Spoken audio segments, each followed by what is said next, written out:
Sebelum lanjut episode 91 sampai episode 94, jangan lupa subscribe, like dan komentar, agar kami semangat update kelanjutan kisahnya.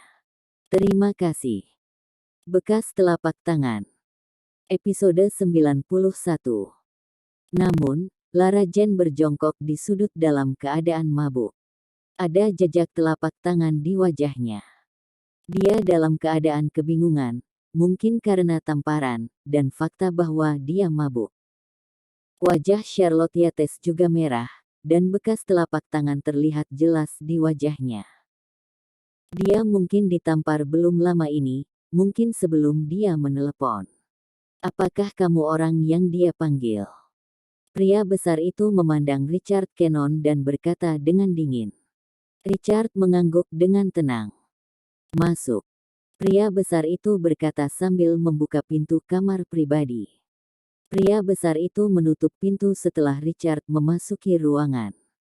Richard melihat seorang pria dan seorang wanita duduk di sofa. Pria itu mengecat rambutnya menjadi putih. Dia mengenakan celana ketat dan mengenakan sepasang sepatu pantofel. Wanita di sisi lain mengenakan riasan tebal dan dia memiliki rambut biru. Dia mengenakan pakaian minim, yang membuatnya terlihat seksi tapi tidak senonoh. Ada sekitar 5 atau 6 preman yang tampak kuat di kamar pribadi, semua menatap Richard dengan permusuhan. Pria dan wanita itu memandang Richard dengan jijik. Charlotte panik dan menangis. Ketika dia datang ke sini, dia ditampar oleh wanita itu dan disebut jalang. Dia tidak berani menelepon ke rumah. Selain itu, akan terlambat karena keluarganya berada di provinsi lain, jadi dia hanya bisa menelepon Richard. Dia sangat gugup, dia khawatir Richard tidak akan datang. Tetapi melihat Richard sekarang, dia merasa lega dan sangat tersentuh sehingga dia menangis. Apa yang terjadi? Mengapa kamu memukul mereka? Richard mengerutkan kening. Richard tidak senang melihat Charlotte menangis. Apa konflik yang menyebabkan mereka memukul orang? Lihat saja betapa buruknya Lara dipukuli. Tangan dan wajahnya merah semua. Jika dia sadar, dia akan hancur saat melihat kondisinya saat ini. Pelacur ini merayu pacarku. Bukankah aku harus menamparnya? Wanita berambut biru itu berdiri dari sofa. Dia tampak seperti masih marah dan ingin menamparkan Lara lagi. Charlotte ketakutan dengan penampilan wanita berambut biru itu. Dia segera melindungi Lara agar tidak terluka parah jika wanita itu terus menamparnya. Richard mengerutkan kening. Lara tidak begitu putus asa sehingga dia perlu merayu pria manapun. Pria itu kemungkinan besar memanfaatkan Lara ketika dia melihat Lara mabuk di bar. Lagi pula, Lara memiliki tubuh yang panas. Pria manapun akan memiliki niat jahat jika mereka melihat seseorang seperti Lara di tempat seperti ini.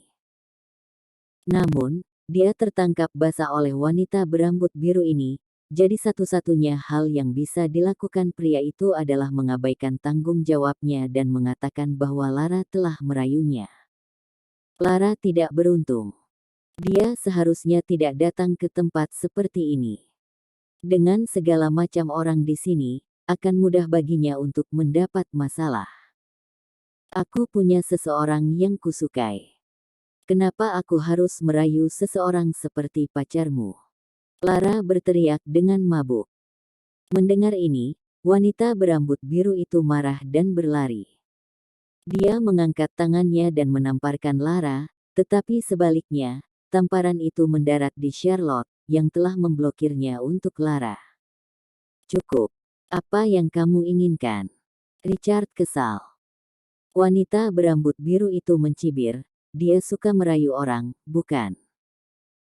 Di bawah perintah wanita berambut biru, beberapa pria kuat di ruang pribadi, yang telah bersemangat sejak awal, bersiap-siap.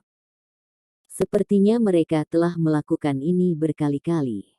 Wanita ini benar-benar kejam.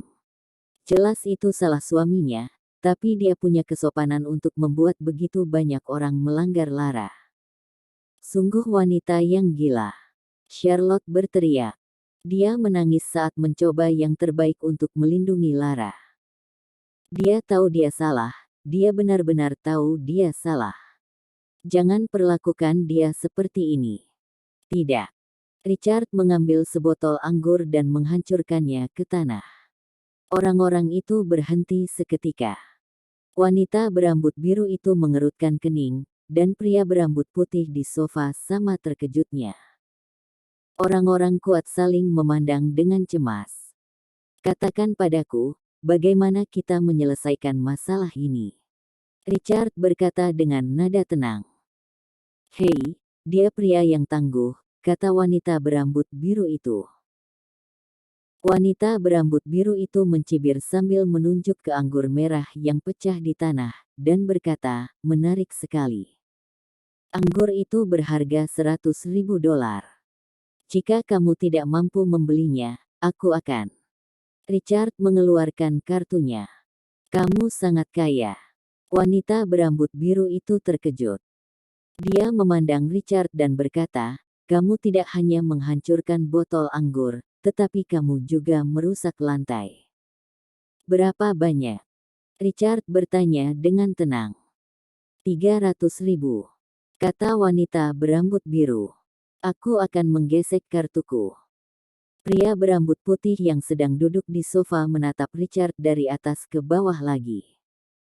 $300.000 namun dia bahkan tidak berkedip.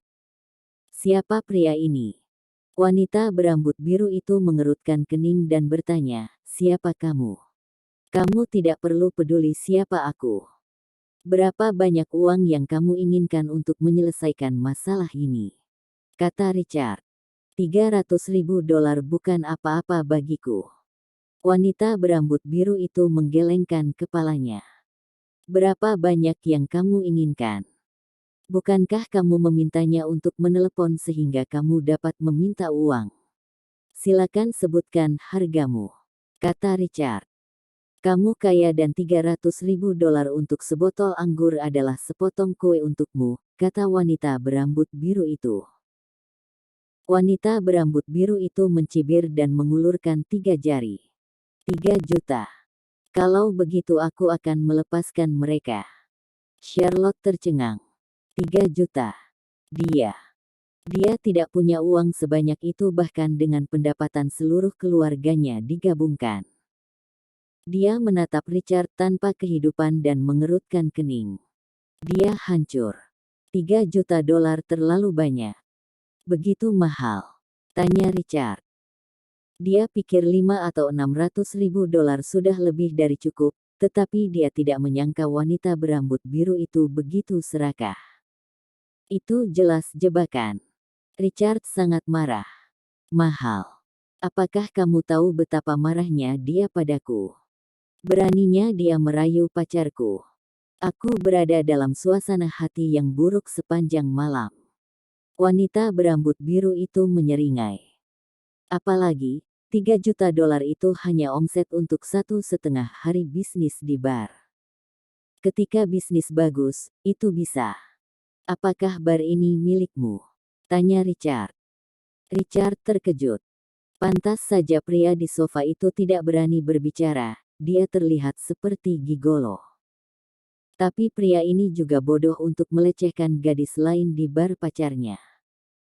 Berapa banyak orang yang bisa melakukan hal seperti itu?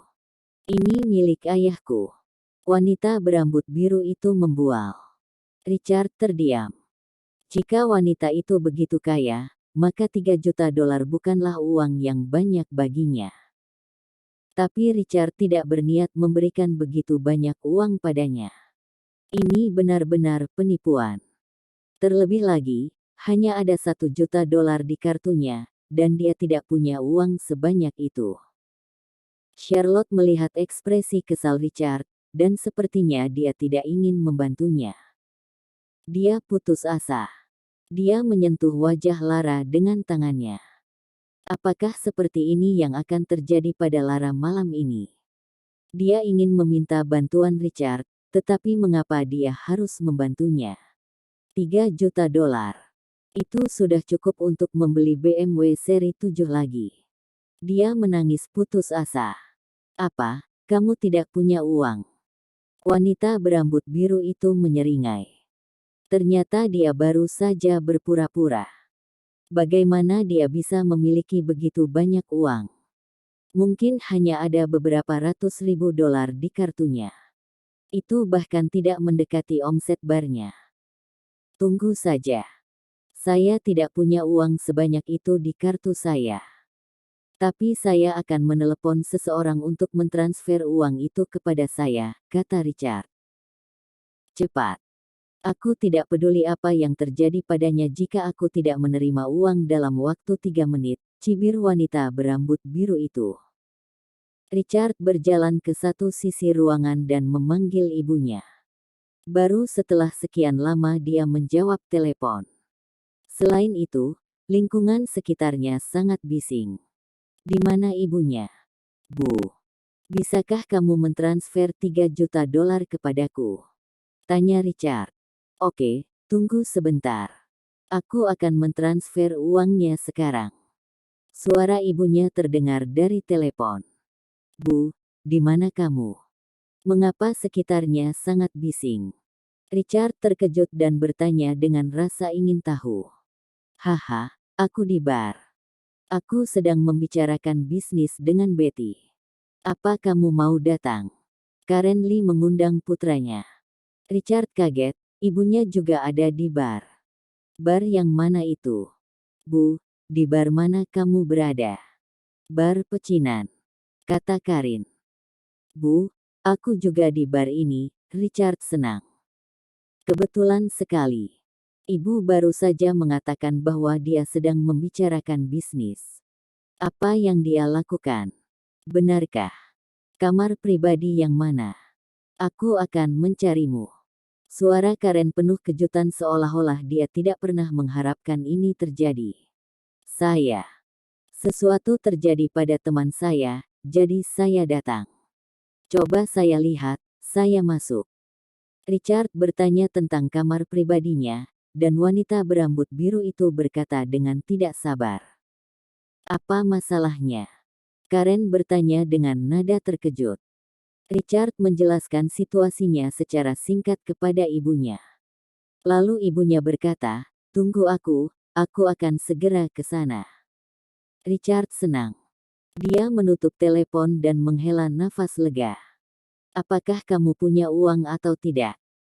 Jika kamu tidak punya uang, jangan buang waktuku, kata wanita berambut biru itu dengan tidak sabar. Bagaimanapun, Richard bersembunyi di sudut saat melakukan panggilan. Di matanya, dia memohon bantuan untuk $3 juta. Sungguh teman yang malang. Ya, seseorang akan segera mengirim uangnya, kata Richard. Sesederhana itu. Apakah kamu memanggil polisi? Sialan. Wanita berambut biru itu sangat marah, tetapi dalam contoh berikutnya, dia mencibir dan berkata, pelacur ini merayu pacarku. Tidak ada gunanya memanggil polisi. Masalah ini telah diselesaikan ketika polisi tiba. Kamu tahu, aku punya tugas akhir. Katakan di tempat ini. Pintu ditendang terbuka dan Karen masuk bersama Betty Bernard. Sangat cerdas. Episode 92. Richard Cannon melihat ibunya dan menarik napas lega. Siapa mereka? Beraninya mereka menendang pintuku. Kalian berdua mencari kematian. Wanita berambut biru itu marah hampir seketika. Dia berlari melintasi ruangan untuk memukul Karen Lee. Namun, Karen hanya meliriknya sekali dan kemudian benar-benar mengabaikannya. Betty Bernard, yang berada di sampingnya, sangat cerdas. Dia mengangkat tangannya dan menamparkan wanita itu terlebih dahulu. Suara tamparan keras terdengar di seluruh ruangan. Wajah wanita berambut biru itu merah dan bengkak. Dia duduk di tanah, terkejut dan terpana. Orang-orang di kamar pribadi tercengang. Ini adalah putri pemilik bar, jadi dia adalah bos di sini. Dia bisa memanggil ratusan orang hanya dengan panggilan telepon. Sekarang dia ditampar. Orang-orang ini memiliki keinginan mati. Mata Charlotte Yates melebar. Dia tidak mengenal Karen Lee, juga tidak mengenali Betty Bernard. Namun, kedua wanita ini memiliki sikap yang mengesankan, yang benar-benar mengejutkan Charlotte. Beraninya kamu menamparku. Tahukah kamu siapa aku? Aku. Baru sekarang wanita berambut biru itu menyadari bahwa dia telah ditampar. Bagaimana ini mungkin? Bagaimana dia bisa ditampar di bar ayahnya? Apakah orang itu mencari masalah? Dia bangkit dari tanah dengan marah, tetapi dia bertemu dengan tamparan lain. Betty menamparnya lagi, dan wanita berambut biru itu jatuh ke tanah sambil menangis. Sialan kau. Pergi. Pria berambut putih di sofa berdiri dan mengutuk, dan beberapa pria di kamar pribadi segera bergegas. Richard terkejut. Orang-orang ini tinggi dan kuat, hampir sekuat banteng. Bagaimana Betty bisa melawan mereka? Richard mengatupkan giginya dan meraih botol anggur di atas meja, tetapi Betty berkata, "Tuan muda, biarkan aku yang menangani ini." Charlotte tercengang. "Tuan muda." Membuang. Gerakan Betty cepat seolah-olah dia mahir dalam semua jenis keterampilan bertarung. Dia tahu bagaimana mengalahkan orang secepat mungkin. Dia meninju pipi seorang pria dengan tinjunya, dan gerakannya cepat, akurat, dan kejam. Pria itu mengerang dan pingsan. Pria lain tercengang. Betty pindah lagi. Dia bergerak dengan mudah di bawah pengepungan beberapa orang dengan keterampilan bertarungnya. Ketika dia melemparkan pukulannya sekali lagi, pria lain langsung pingsan. Pertarungan berlangsung cepat dan cepat. Orang-orang itu jatuh ke tanah satu persatu, sementara Betty tetap tidak terluka. Richard tercengang. Betty benar-benar pandai berkelahi. Apakah dia akan mencapai levelnya suatu hari nanti? Dia sangat menantikannya. Pria berambut putih itu sudah tercengang. Kamu. Betty meliriknya lalu mengangkat tangannya untuk menamparnya dengan keras. Pria berambut putih itu menjerit dan jatuh ke tanah, tak sadarkan diri. Dia bahkan tidak bisa menerima pukulan, sungguh lemah. Charlotte benar-benar tercengang. Dia linglung dan tidak bisa kembali ke akal sehatnya. Wanita berambut biru itu juga terlalu terkejut untuk bereaksi. Dia bangkit dari tanah dan menatap Betty seolah-olah dia telah melihat hantu. Saya mendengar bahwa Anda telah meminta $3 juta sebagai kompensasi. Karen duduk dan berkata dengan lembut dan acuh tak acuh. Siapa kamu? Ini wilayah ayahku. Beraninya kamu memukulku. Wanita berambut biru itu sangat marah, tapi mata Betty menjadi dingin. Tangannya lincah. Dalam sekejap, dia muncul di hadapan wanita itu dan menamparnya lagi. Wanita berambut biru itu menjerit dan jatuh ke tanah. Wajahnya dicat dengan horor. Kamu harus berhati-hati ketika berbicara denganku. Karin menatapnya. Wanita berambut biru bangkit dari tanah dan mundur ke pintu. Tunggu saja. Aku akan menelepon ayahku dan memintanya untuk memukulmu sampai mati. Kalau begitu, pergilah dan panggil dia. Nada bicara Karen masih lembut. Kamu akan menyesalinya nanti. Aku akan menghancurkan wajahmu hari ini. Aku akan membiarkan kalian semua berlutut dan memohon ampun. Wanita berambut biru membuka pintu dengan marah dan berlari keluar. Ruang pribadi menjadi sunyi. Richard sedikit gugup. Apa yang kamu lakukan berdiri di sana? Datang dan duduk di sini. Karen memberi Richard senyum hangat, tidak seperti sikap permusuhannya terhadap wanita berambut biru tadi. Betty berdiri di sampingnya. Richard menghela napas lega. Dia berjalan ragu-ragu ke Charlotte. Lara saat ini benar-benar terbuang dan tidur di tanah. Charlotte menatap Richard dengan tatapan membosankan. Apa yang terjadi barusan sangat mengejutkan, dan sesuatu yang belum pernah dia lihat sebelumnya. Seorang wanita bisa sangat mengintimidasi, dan dia bahkan memanggil Richard, "Tuan Muda." Lalu dia, Charlotte menatap Karen. Semua ini terlalu berat untuk ditangani Charlotte. "Apakah kamu baik-baik saja?" tanya Richard. Charlotte menggelengkan kepalanya dengan kosong dan hendak mengatakan sesuatu ketika pintu ditendang terbuka sekali lagi, dan wanita berambut biru muncul dengan seorang pria dengan perut besar. Di belakangnya, ada sekitar 20 atau 30 pria. Mereka semua tinggi dan kuat. Mereka menerobos masuk seperti binatang buas. Suasana di ruang pribadi tiba-tiba menjadi tegang. Charlotte mulai gemetar melihat pemandangan di depannya. "Ayah, merekalah yang baru saja memukulku. Lihat saja wajahku sekarang, itu rusak karena mereka." Boho. Wanita berambut biru itu merasa sangat bersalah sehingga dia menangis, tetapi dia menatap Karen dengan ganas. "Mata. Tidak apa-apa, siapapun yang memukulmu, aku akan membuat mereka membayar 10 kali lipat harganya." Pria gemuk itu berkata dengan nada dingin dan bermartabat.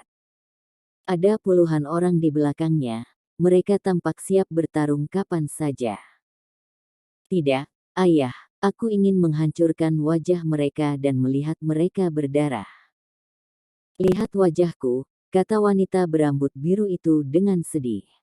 "Oke, aku akan mendengarkanmu. Jadilah gadis yang baik dan cari tempat duduk." Pria gemuk itu mengangguk. Wanita berambut biru itu memelototi Karen dan Betty, lalu duduk, dan membuka sebotol anggur merah. Dia siap untuk merayakan melihat wajah Karen dihancurkan nanti. Pria gemuk itu menatap Karen. Aku hanya punya satu anak perempuan. Dia yang paling aku sayangi.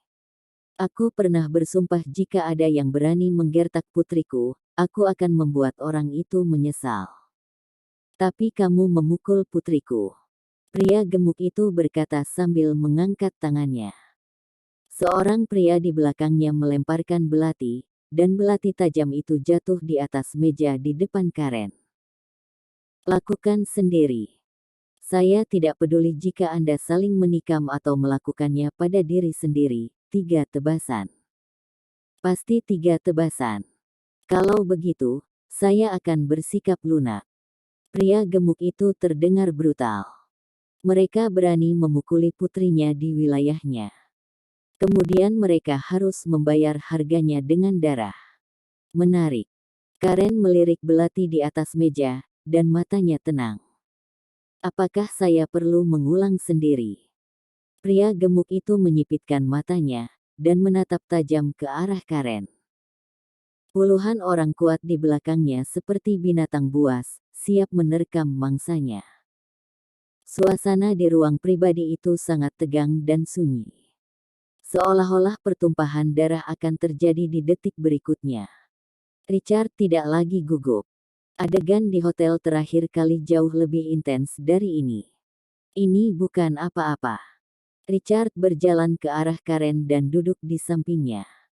Karen tersenyum dan bertanya, "Apa yang ingin kamu lakukan?" Richard berpikir sejenak. Dia juga tidak tahu. Jadi dia memutuskan untuk membiarkan ibunya menanganinya. Karena Richard telah menyuarakan pikirannya, Karen mengangguk. "Baiklah, aku akan mengurus ini." "Betty, mulai." Saat Betty maju selangkah, lusinan pria di kamar pribadi itu mencibir dengan jijik. Apakah wanita ini bodoh?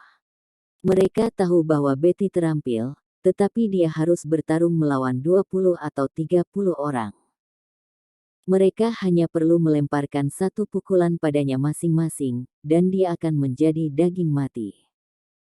Senyum jahat merayap di sudut mulut pria gemuk itu. Wanita berambut biru itu senang.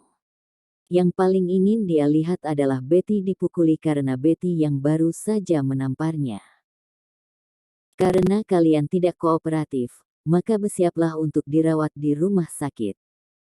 Pria gemuk itu mengangkat tangannya dan puluhan pria kuat mendekat. Tunggu. Karen tiba-tiba berbicara. Kamu sudah mengetahuinya sekarang.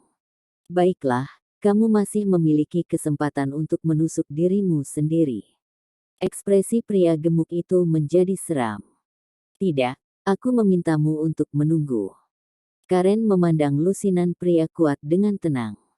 Orang-orang itu mencemooh. Siapa dia yang meminta kita menunggu? Apakah kamu memohon belas kasihan? Pria gemuk itu mengejek. Tidak ada gunanya. Hari ini kamu. Kalau tidak mau dipecat, berhenti saja. Aku bisa memberimu kesempatan, kata Karen. Apa? Pecat kami? Kamu lucu sekali. Kamu bukan bos kami, bagaimana kamu akan memecat kami? Benar-benar wanita yang tidak punya otak. Seorang pria berkata. Orang-orang di ruangan itu tertawa meremehkan seolah-olah mereka telah mendengar lelucon paling konyol. Pria gemuk itu berseru dengan nada sarkasme, apakah kamu berbicara dalam mimpimu? Ini. Aku bosnya. Apa hakmu untuk memecat mereka? Tidak, kamu bukan bos mereka mulai detik ini dan seterusnya, karena aku membeli bar ini. Karen berkata sebagai hal yang sebenarnya.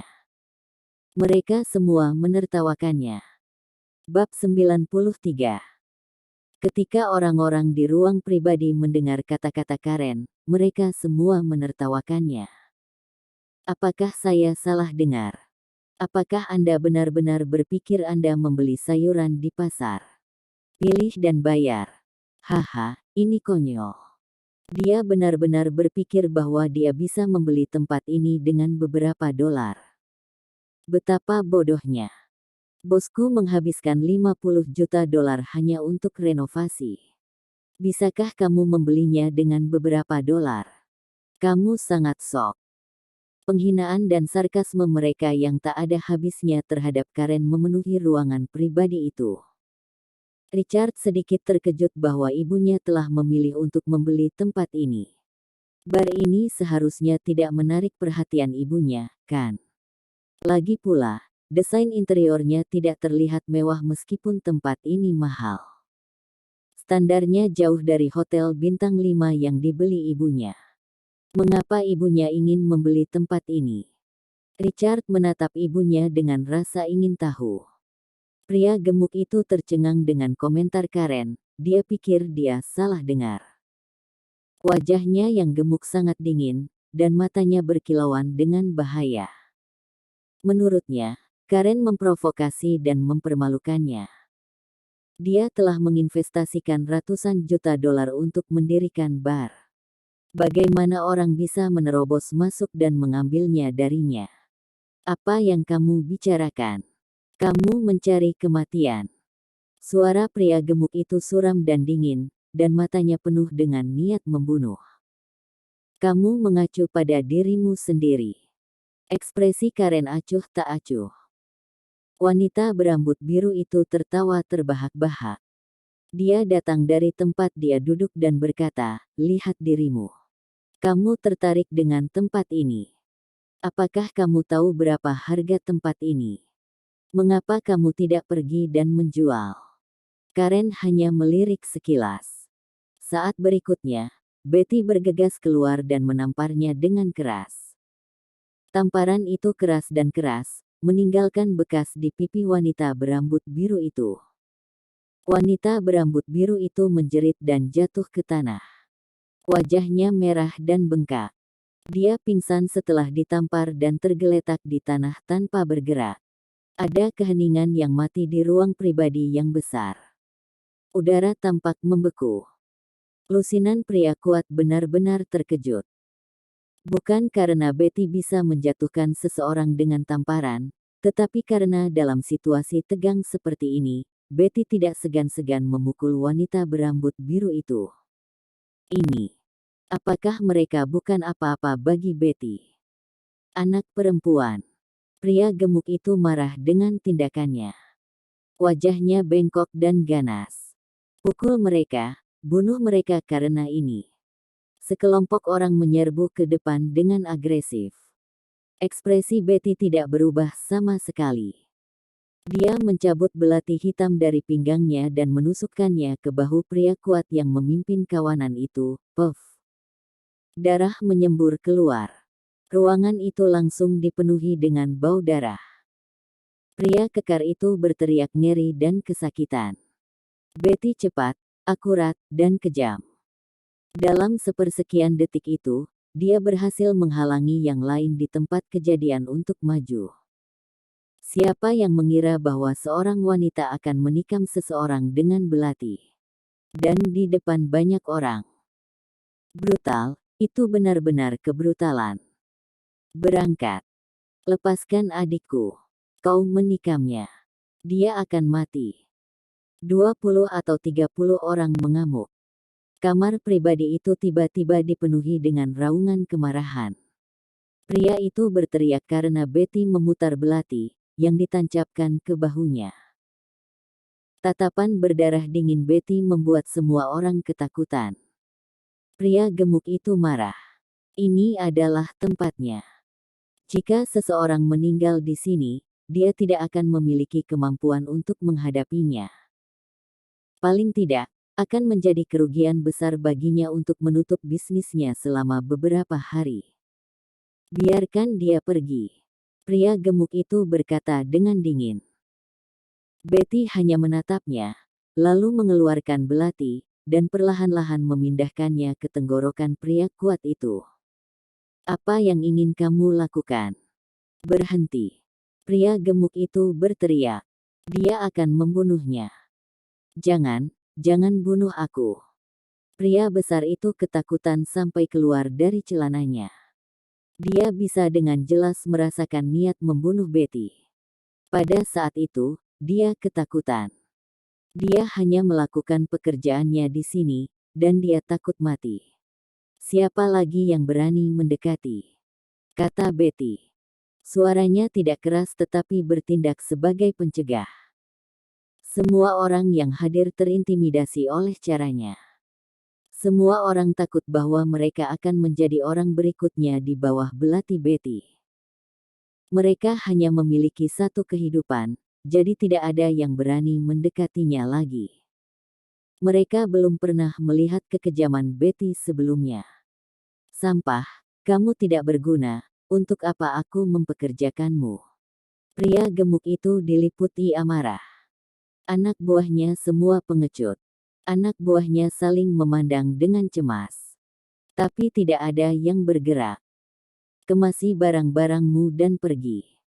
Karen memandang pria gemuk itu dan memerintahkan. Persetan. Bar ini milikku. Apakah kamu pikir kamu bisa memilikinya hanya karena kamu menginginkannya? Pria gemuk itu meraung, dia sangat marah. Richard tidak tahan ibunya dimarahi. Dia melompat, mengambil sebotol anggur dari meja di dekatnya, dan menghantamkannya dengan keras ke pria gemuk itu. Pria gemuk itu melolong. Dia menutupi kepalanya dan merasakan dunianya berputar. Dia sangat terkejut. Anak ini benar-benar memukulinya di wilayahnya sendiri. Anda. Betty terkejut. Karen di sisi lain tersenyum setelah dia menyadari apa yang telah dilakukan Richard. Sepertinya dia tidak memanjakan putranya dengan sia-sia. Pria gendut itu berdiri tegak meski kepalanya sangat sakit. Kemarahan melonjak melalui dirinya. Apakah orang-orang ini baru saja menyakitinya di barnya sendiri?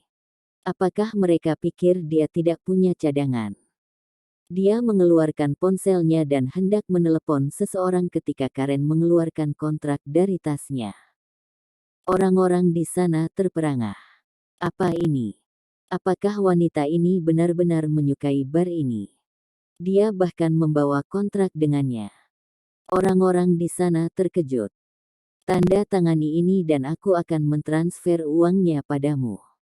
Lalu kamu bisa pergi, kata Karen seolah sedang membicarakan sesuatu yang sepele. Keheningan di kamar.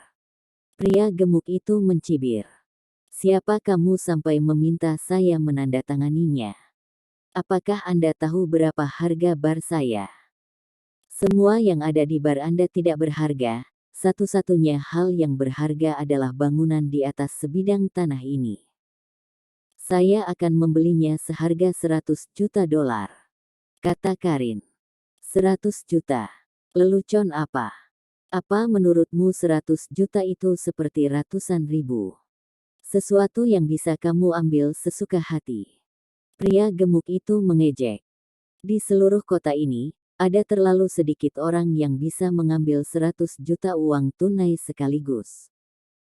Dia tahu semuanya, tetapi tidak ada wanita seperti itu dalam daftar yang dia kenal. Karen meliriknya dan mengeluarkan ponselnya.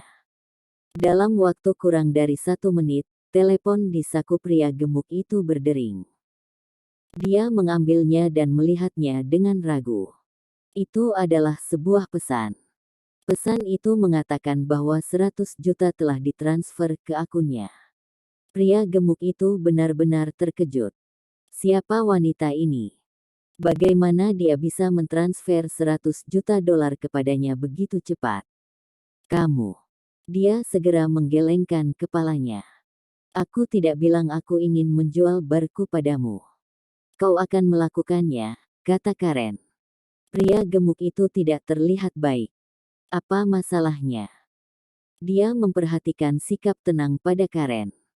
Dia belum pernah merasakan aura seperti itu pada siapapun sebelumnya.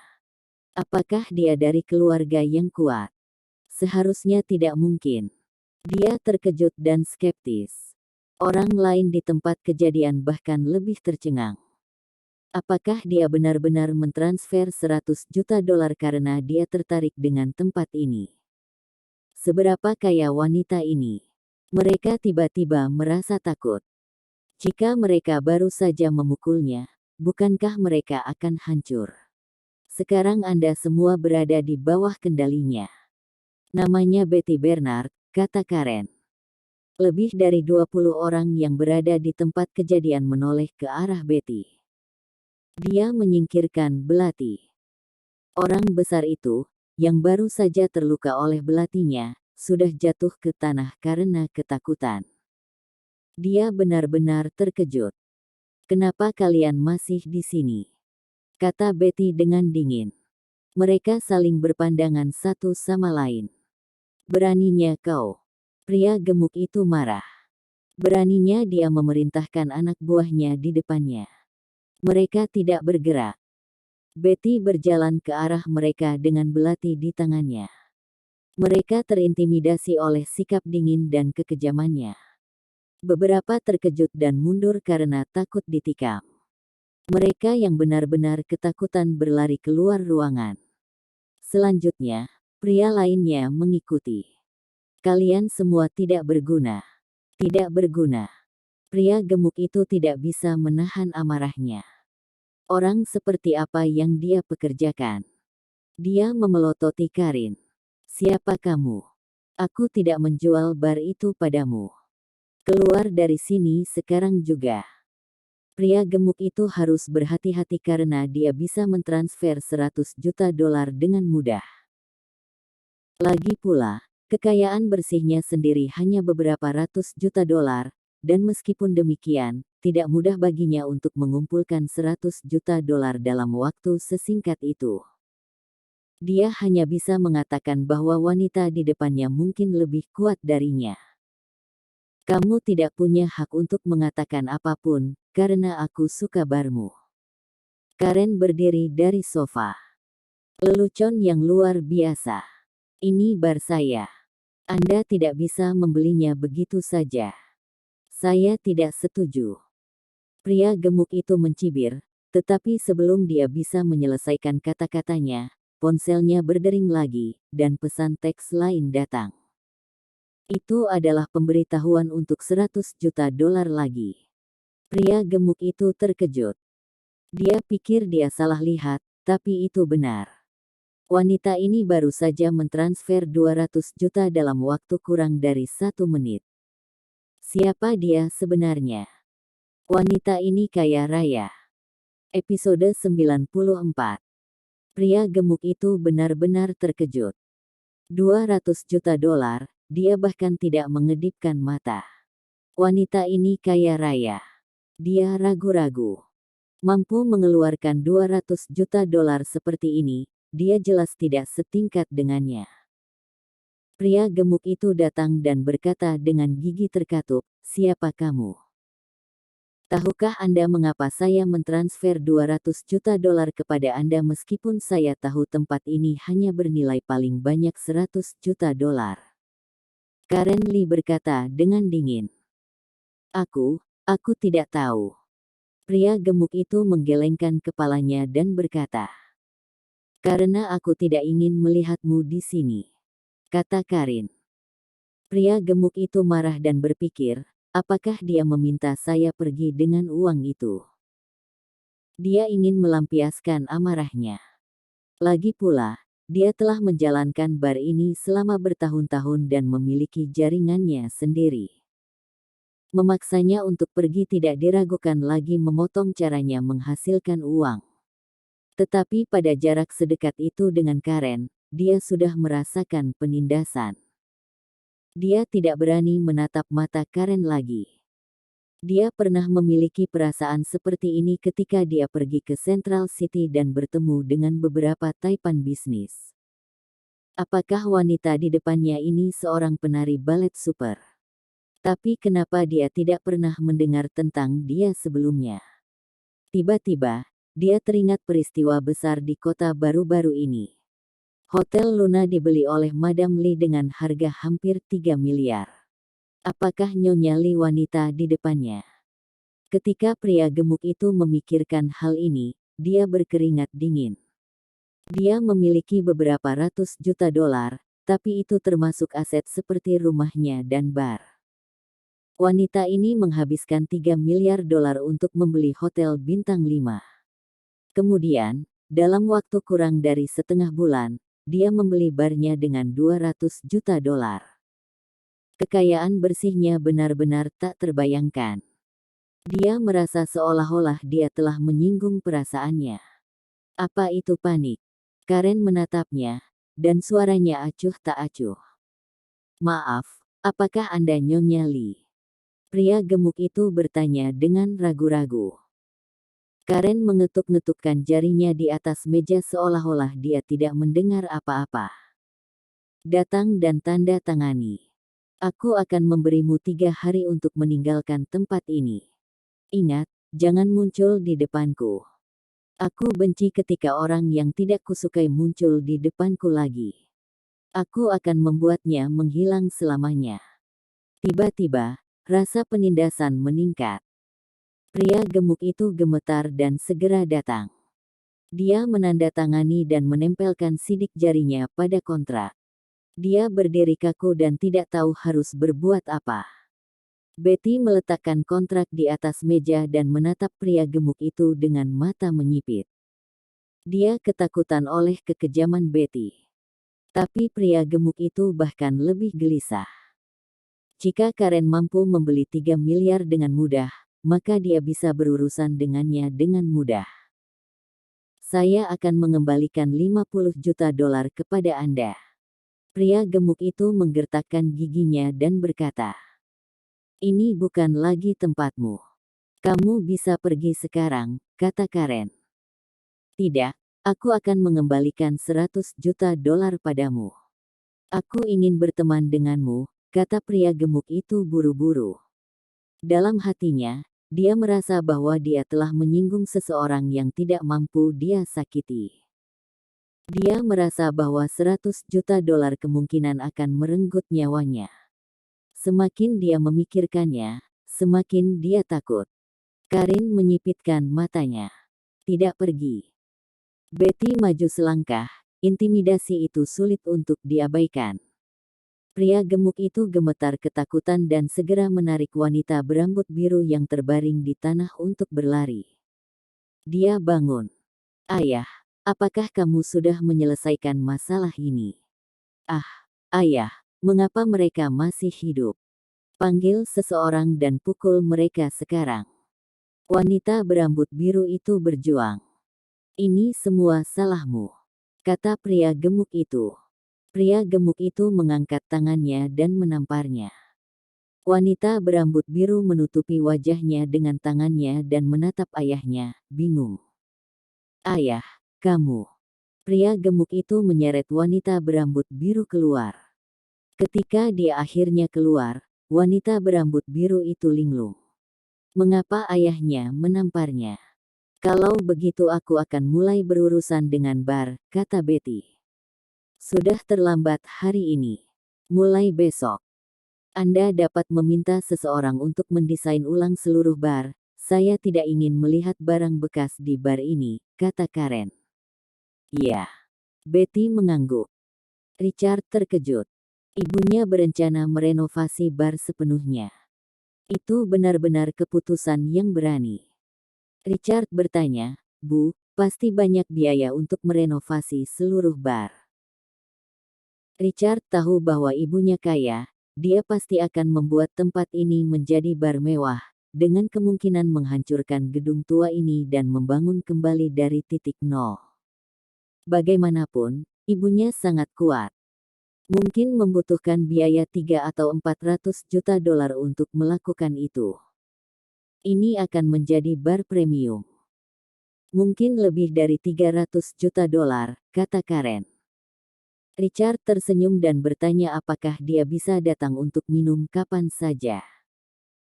Karen menggelengkan kepalanya dan berkata, ya, tetapi Anda harus tetap pada konsumsi alkohol moderat. Anda dapat datang ke sini 3 kali sebulan untuk minum. Anda dapat datang ke sini kapan saja ketika Anda tidak minum. Apakah Anda mengerti apa yang saya katakan? Berarti, Richard mengangguk. Ibunya khawatir tentang kesehatannya. Bagaimanapun, minum itu berbahaya bagi kesehatan seseorang. Satu hal lagi yang penting adalah jangan minum dan mengemudi. Karen sangat serius ketika dia mengatakan itu. Mengerti, jawab Richard. Jika saya menemukan bahwa Anda melanggar aturan, saya akan marah. Tolong ingat ini. Karen berkata dengan nada serius, tapi ada sedikit rasa sayang di matanya.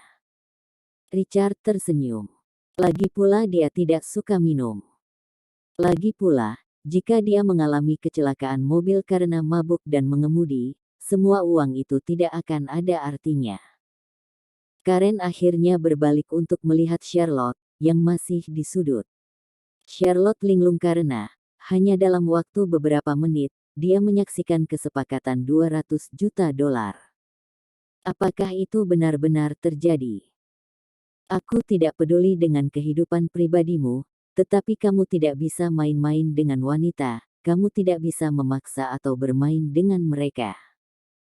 Jika kamu menghamili seorang wanita, kamu menjadi seorang pria dan mengakuinya. Karen menjadi serius lagi. Richard berkata, aku tahu. Dan Bu, Ibu terlalu banyak berpikir. Aku tidak punya perasaan untuk mereka berdua. Dua? Tanya Karen. Karen menepuk dahi Richard. Kamu tidak boleh bermain-main dengan perasaan seorang wanita. Richard merasa tidak berdaya. Sebagai ibunya, dia seharusnya mengatur pandangan yang benar tentang wanita untuknya. Lagi pula, dia juga seorang wanita. Karen berdiri dan berkata, ayo pergi. Temani aku untuk makan malam. Bu, bagaimana saya bisa pergi dalam situasi ini? Tanya Richard. Richard merasa tidak berdaya. Clara masih mabuk sementara Charlotte masih shock. Dia harus membuat pengaturan untuk mereka berdua. Oke, selesaikan sendiri. Clara dan Betty keluar. Richard tiba-tiba memikirkan sesuatu dan berlari mengejar ibunya. Bu, aku butuh uang untuk alun-alun baru-baru ini. Aku. Karen berjalan di depan, dia melambaikan tangannya dan menjawab, mengerti. Dalam waktu kurang dari 1 menit, Richard menerima pesan teks dari pemberitahuan banknya. Ibunya telah mentransfer 5 juta dolar lagi. Richard sangat terkejut.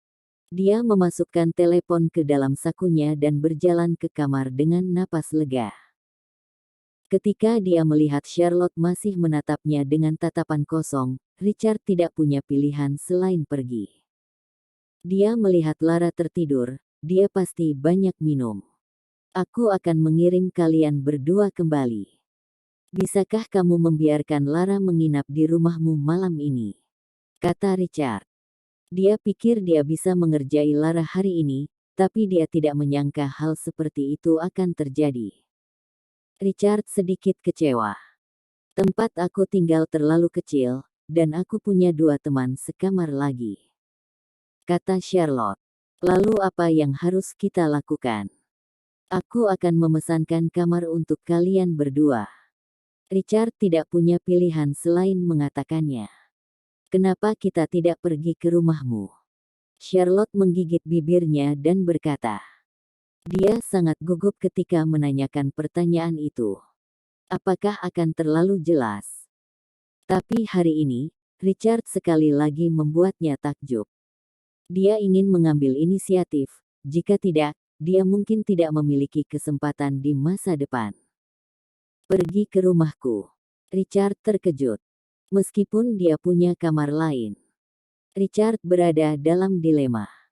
Dia tidak akan keberatan dengan Charlotte, tetapi dia tidak ingin Lara memasuki rumahnya. Biar kuambilkan kamar untukmu.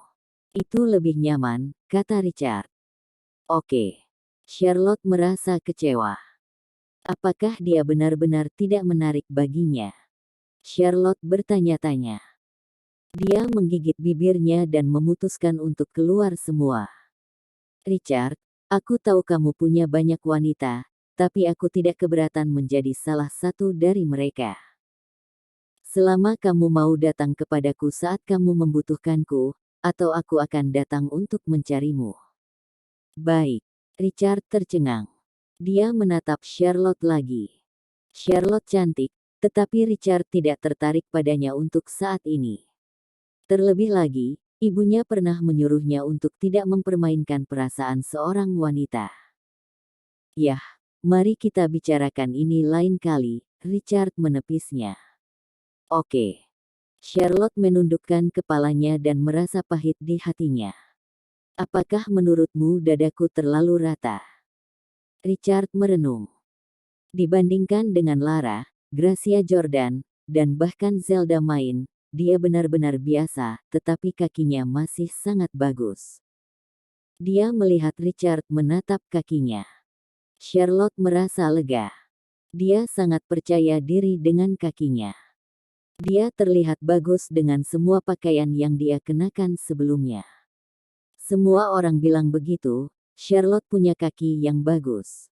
Yang mengatakan, dia masih punya kesempatan. Seperti yang dipikirkan Charlotte, dia merasa jauh lebih baik.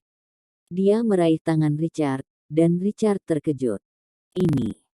Namun, wajah Charlotte menjadi merah. Richard mengangguk. Jika kamu butuh bantuan, beritahu aku. Charlotte ingin membantu Lara berdiri, tetapi tubuh Lara menjadi lemah dan kikuk saat dia mabuk. Tidak mungkin bagi seorang gadis untuk menahannya. Dia harus menyerahkan Lara kepada Richard. Richard mengangkat Lara, menundukkan kepalanya, dan melihat dadanya yang menggairahkan. Melihatnya begitu dekat, dia harus mengakui bahwa dia menarik. Namun, dia tidak bisa memikirkannya secara membabi buta. Richard memeluk Lara dan berjalan keluar, diikuti oleh Charlotte. Ada sebuah hotel di dekat bar. Resepsionis melihat Richard menggendong seorang wanita, diikuti oleh wanita lain di belakangnya. Dia terkejut tetapi melanjutkan untuk memesan kamar untuk Richard sambil menatapnya dengan cahaya yang aneh. Ketika mereka tiba di kamar, Lara mabuk dan ingin menanggalkan pakaiannya. Richard tidak menolak. Dia melihat Lara melepas mantelnya dan dia jatuh linglung. Richard tidak punya pilihan selain membantunya berdiri.